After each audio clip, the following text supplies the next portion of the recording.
Cuerpo y alma, vida y muerte. Bert Hellinger. El tema de mi ponencia es cuerpo y alma, vida y muerte, y les hablaré de la interacción entre cuerpo y alma, y de la vida con la muerte y con los muertos, teniendo en cuenta que las causas de muchas enfermedades se hallan, al menos parcialmente, en el ámbito del alma o de la historia familiar. Por tanto, su curación depende de determinados procesos en el alma, es decir, junto con el tratamiento médico, también hay que reconocer y poner en orden algo en el alma. En este contexto, también cuento entre las enfermedades los accidentes graves y el suicidio, dado que aquí no solo se trata de salud y enfermedad, sino de vida y muerte. El cuerpo. Pensando en la interacción entre cuerpo y alma, a veces aún nos encontramos atados por las ideas de que el cuerpo es material y el alma se añade como fuerza vivificante y gobernante. Esta idea se basa en la experiencia de que los moribundos dan un último respiro, pareciendo que con él también expiran su alma. Y del final de la vida, esta imagen se transfiere también al principio de la misma, similar al relato bíblico de la creación, según el cual Dios formó el hombre del polvo de la tierra, soplando en su nariz el hálito de la vida. Pero según nuestro saber, el hombre vivo nace porque las células germinales ya animadas de sus padres se unen en él para formar un nuevo ser humano. Nuestro cuerpo, por tanto, desde un principio se encuentra animado, convertido en un eslabón, en una larga cadena que une a todos antes y después de nosotros, y a todos los que inmediatamente nos rodean, como si entre todos tuviéramos parte en una vida y en un alma comunes. El alma, por tanto, va más allá de nosotros, abarcando también nuestro entorno, nuestra familia, los demás grupos mayores, el mundo en su totalidad. A pesar de este hecho, en un principio experimentamos el alma referida a nuestro cuerpo. Ella dirige su principio, su crecimiento, la transmisión de la vida por él y, al cabo de un tiempo, también su muerte. El yo. Sin embargo, también nos experimentamos como mirando desde fuera al cuerpo y al alma que lo anima, como si en nuestro interior tuviéramos un centro que hablara con el cuerpo y su alma, asintiendo a sus movimientos o resistiéndose a ellos, intentando elevarse por encima de ellos, o sometiéndose de buena voluntad o con impotencia. En este centro, pues, nos experimentamos tanto libres como atados frente al cuerpo y al alma. Solemos definir este centro como el yo. Sin embargo, tan solo disponemos de esta experiencia del yo porque el cuerpo y el alma que anima a éste tienen su propia conciencia y su propia voluntad, que tanto asienten como se resienten al querer del yo. Esta interacción favorece o amenaza al cuerpo, y la observación y la experiencia nos permiten saber cuándo le sirve y cuándo lo perjudica. Yo y cuerpo. Por regla general, asociamos con el yo el estado consciente, la razón, la libre voluntad, control y rendimiento. Sin embargo, no todo lo que el yo pretende es razonable y libre, porque el yo es también impulsivo y muchas veces ciego. Este sería el caso de los temerarios, los imprudentes o los ascetas, que enfrentan a su cuerpo con exigencias que ponen en peligro su salud. El cuerpo se resiste, por ejemplo, cayendo enfermo, perdiendo fuerzas, hiriéndose o doliendo. De esta manera, hace reaccionar y entrar en razón al yo. Así, el cuerpo y el alma que lo gobierna se muestran más conocedores y sabios que el yo. A través de ellos, el yo encuentra sus límites y asimismo se convierte en conocedor y sabio respetando estos límites. En la Biblia se encuentra una historia que puede servirnos de parábola. Cuando el profeta Balaam, en contra de la orden de Yahvé, quiso ir a los moabitas para bendecirlos en vez de maldecirlos, su burra lo apartó del camino porque vio al ángel de Dios delante de sí, cerrándole el paso con la espada desvainada. Pero Balaam la pegó hasta que volvió al camino. Pues pasaron por una cañada y de nuevo la burra vio al ángel de Dios con la espada desvainada. Así se arrimó contra la pared, hiriendo a Balaam, y de nuevo la pegó hasta que volvió al camino. Más adelante la burra nuevamente vio al ángel de Dios con la espada y se echó en el suelo con Balaam encima, negándose a seguir. Balaam se enfureció de tal manera que hubiera querido matarla, pero en ese momento la burra giró la cabeza y le dijo: ¿No soy yo tu burra y me has montado desde siempre hasta el día de hoy? ¿Acaso dejé de servirte alguna vez? Entonces también Balaam miró hacia adelante y vio al ángel de Dios con la espada desenvainada, cerrándole el paso. Es decir, existe una parte ciega del yo que le exige al cuerpo algo negativo que le perjudica. El cambio hacia una mejora para el cuerpo y el alma, por tanto, se inicia con la comprensión por parte del yo. Esta comprensión es, sobre todo, un percatarse de los límites del cuerpo, de los límites de nuestra salud y de los límites de nuestra vida. Esta comprensión resulta fructífera cuando el yo también asiente a ella, lo cual es humildad. La comprensión nos hace conocedores, pero solo la humildad nos hace también sabios. Frecuentemente el yo tan solo alcanza esta sabiduría a través de la enfermedad y del sufrimiento. La enfermedad y el sufrimiento purifican el yo y repercuten de manera curativa en el cuerpo, una vez llegado al conocimiento del yo. Así, muchas veces una enfermedad primero tiene que concluir su influencia purificadora y aleccionadora sobre el yo antes de poder cesar y desaparecer. Por otra parte, también el yo influye de manera beneficiosa sobre el cuerpo, sobre todo el yo esclarecido. Esclarecido significa aquí que sea consciente tanto de sus posibilidades como de sus límites, y que más allá de sus deseos y de sus miedos impulsivos, se atenga a la mera verdad perceptible.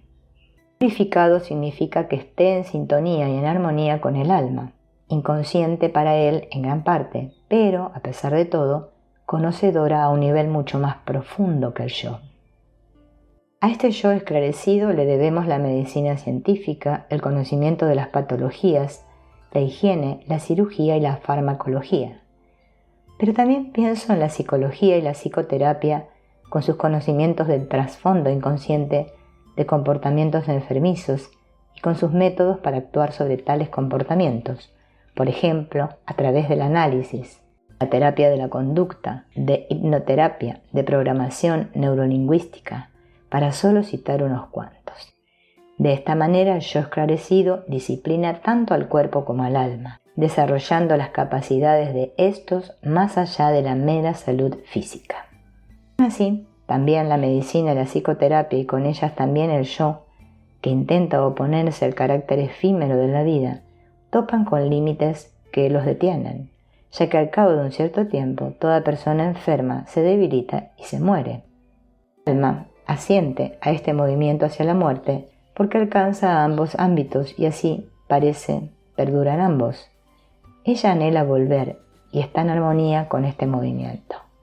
Freud llamaba a este anhelo el impulso de muerte.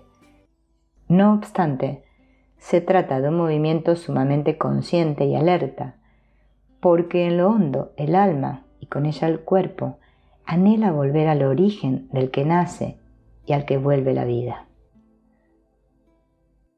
Familia y alma. Pero el alma no solo actúa en el cuerpo, ni está presa en él como algunos dicen. Se encuentra en interacción con su entorno, ya que de lo contrario no habría ni metabolismo ni procreación. Este entorno comprende sobre todo la familia y la red familiar en la que residimos y en la que transmitimos la vida, si podemos. Obviamente la familia y la red familiar tienen un alma y una conciencia comunes que vinculan y dirigen a los miembros de la familia, de acuerdo con un orden mayormente inconsciente, de manera similar que el alma también vincula y gobierna a los miembros y órganos del cuerpo. Es decir, el alma actúa en la familia y en la red familiar como si de un cuerpo extenso se tratara, y de la misma manera que podemos, paso a paso y a través de la observación y de la experiencia, comprender e influir sobre los órdenes que determinan la interacción entre los diversos órganos del cuerpo, así también podemos, paso a paso y a través de la observación y de la experiencia, aclarar los órdenes que determinan la interacción entre los diferentes miembros de una familia. En un primer lugar, nos llama la atención que, al igual que el cuerpo, también la familia y la red familiar tienen unos límites exteriores, es decir, el alma familiar únicamente vincula de esta manera especial a determinados miembros de la familia, dirigiéndolos a través de una conciencia común. Así, pertenecen a esta familia y a la red familiar los hermanos, los padres y sus hermanos, los abuelos, a veces algunos de los bisabuelos, e incluso antepasados más lejanos si tuvieron una suerte especial. Otros familiares, como por ejemplo primos, ya no cuentan entre ellos. Aparte de estos parientes consanguíneos, también pertenecen a la familia y a la red familiar aquellas personas extrañas a la misma, por cuya desaparición o muerte otros en la familia y en la red familiar tuvieron una ventaja. Entre estos cuentan sobre todo parejas anteriores de los padres y abuelos. Sin embargo, aún existen otras similitudes entre el actuar del alma en el cuerpo y el actuar del alma en la familia y en la red familiar. De la misma manera que el alma vela por la integridad del cuerpo, también vela por la integridad de la familia y de la red familiar. Así procura, por ejemplo, compensar la pérdida de un miembro a través de otro miembro que representa a aquel. Este es uno de los motivos por los que determinados miembros de una familia se ven implicados en el destino de otros miembros, especialmente anteriores. Y de la misma manera que, en caso extremo, el cuerpo tiene que renunciar a uno de sus órganos que pone en peligro la salud de los demás, así también la familia a veces debe separarse de uno de sus miembros si su permanencia pone en peligro a otros en la familia. Familia y enfermedad. A continuación presentaré algunos ejemplos para ilustrar el desarrollo de implicaciones familiares enfermizas y amenazantes para la vida, y para señalar las posibilidades de evitarlas o de librarnos de ellas. Cuando la familia pierde a uno de sus miembros, por ejemplo, muriendo el padre o la madre tempranamente, frecuentemente uno de los hijos le dice interiormente: «Te sigo». Frecuentemente un hijo en esta situación quiere morir también, sea por enfermedad, por accidente o por suicidio. El hijo no lleve a la práctica esta frase, pronunciada interiormente, muchas veces siente una especial afinidad con la muerte y el anhelo de morir. O cuando un hijo pierde a un hermano, por ejemplo, un niño nacido muerto o fallecido en temprana edad, también le dice: «Te sigo». Cuando un famoso corredor motonáutico durante una carrera volcó con su lancha y murió, también su hija comenzó a participar en carreras motonáuticas. También ella tuvo un accidente grave durante una carrera, pero sobrevivió. Cuando más tarde le preguntaron qué había pensado en ese momento, respondió: «Solo una cosa, papá, ya voy». Detrás de la frase «te sigo» se halla el amor profundo con el que el alma vincula al niño con su familia, actuando durante toda la vida de una persona. Este amor es más fuerte que la muerte y es ciego. Cree que a través de la muerte podría superarse la separación y que por el propio sufrimiento y la propia muerte otros en la familia podrían ser redimidos. Una constelación familiar nos brinda la oportunidad de sacar a la luz la inutilidad y la ceguera de este amor, a través de los comentarios y sentimientos expresados por los representantes. El hijo se da cuenta de que los muertos aman a los vivos con el mismo amor que los vivos sienten para ellos, que el deseo de los vivos de seguirles les duele en vez de alegrarles, que no quieren que su muerte también traiga la muerte a otros, que se sienten aliviados cuando los vivos se encuentran bien y que bendicen a los vivos para que aún se queden. Detrás de la frase «te sigo» aún se halla otra dinámica más, la necesidad elemental de compensación y expiación. Frecuentemente, los vivos se sienten culpables cuando ellos viven, mientras otros miembros de la familia ya están muertos, y se sienten aliviados muriendo ellos mismos. En un caso así, les ayuda el inclinarse ante los muertos y decirles: «Yo aún vivo un poco, después también moriré». Así, ya no experimentan la vida como una rogación y pueden tomarla mientras dure. Otra frase beneficiosa para los vivos es esta: «En tu memoria aún me queda un poco», O en el caso de un hijo que pretende seguirles a sus padres muertos, le ayuda la siguiente frase: honro y valoro lo que me disteis, le saco provecho en vuestra memoria y lo mantengo mientras me esté permitido. Así, la necesidad impulsiva de vinculación y compensación se cumple de una manera más extensa. Este sería un logro superior y espiritual del yo, que pide un cierto desarrollo. También podría hablarse de un paso evolutivo, abandonando lo estrecho para dirigirse a lo más amplio, superando los límites del alma, del grupo, para llegar a las dimensiones de la gran alma. Vivos y muertos. Cuando una persona se siente irresistiblemente atraída por los muertos, se puede hacer un ejercicio muy simple con él. Se le pide que cierre los ojos, que lentamente se centre en su interior y que después vaya más allá de ese centro, volviendo lejos a los muertos que le atraen. Una vez llegado allí, se echa a su lado, esperando que algo le llegue de ellos, sea lo que sea. Él lo recibe en su interior hasta sentirse colmado. Después, nuevamente se pone en camino para volver de los muertos a los vivos, hasta llegar a su centro y aún más hacia arriba, y abre sus ojos. Muchos vivos quieren ir con los muertos, pero cuando los vivos respetan a los muertos, estos vienen a ellos y se muestran afables, vienen y a alguna distancia están presentes con afabilidad. Algunos piensan que los muertos son desdichados, pero también podríamos decir: han llegado y están en paz. Solo los vivos aún sufren vicisitudes, los muertos están en paz. Una imagen muy difundida es que los muertos han desaparecido, están enterrados y por tanto han desaparecido. Después aún se les pone una lápida para que no vuelvan a salir.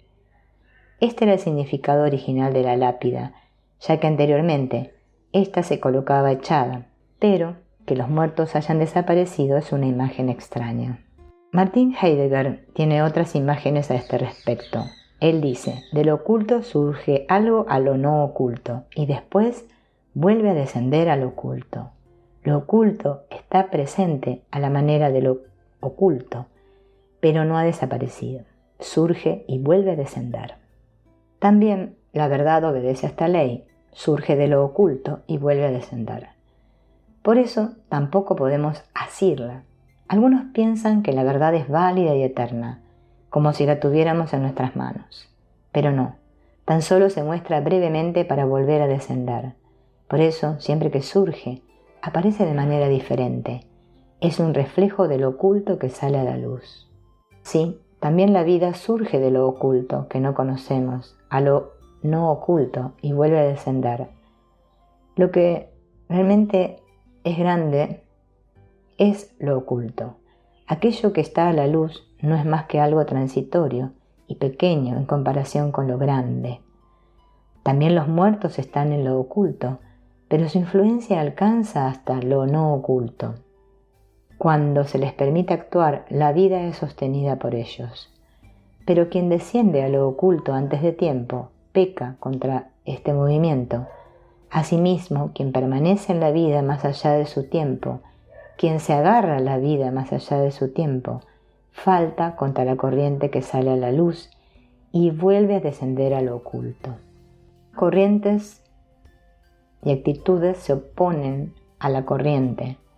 El abandonar la vida demasiado rápido antes de tiempo sería como un desprecio de aquello que está a la luz, y también el sujetar la vida aunque el tiempo haya terminado.